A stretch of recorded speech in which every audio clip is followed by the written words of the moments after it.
দেখো এত ঢেউতে নৌকো পাল্টি খাইয়ে দিয়েছে চারজনকে, চারজন পাল্টিকে দেখো নৌকোটায় পড়ে গেছে।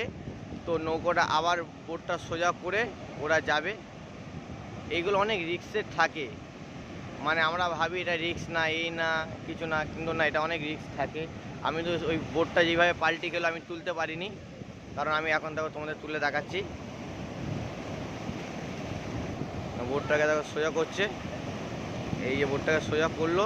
তো জল কি ঢুকেছে, ওরা এখন জল মনে হয় বার করবে, আবার যাবে ওরা। জল তো অনেক ঢুকে গেছে, জানি না এরা জল বার করবে কি না, এই সমেত যাবে, ওটাই আমি দেখছি। আর না, জল বার হওয়ার নিয়ম আছে, মানে সিস্টেম আছে ওদের, নিচে দিকে ফুটো আছে, তো সব জল বেরিয়ে যাচ্ছে। এবারে ঠিকঠাক যাচ্ছে, যার দিকে মনে হলো।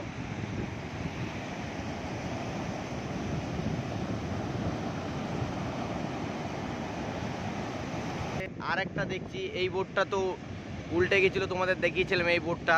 তো আর একটা বোট উল্টে গেছে, দেখো ওইখানে ওরা সোজা করলো, যেটা একজন বসে আছে।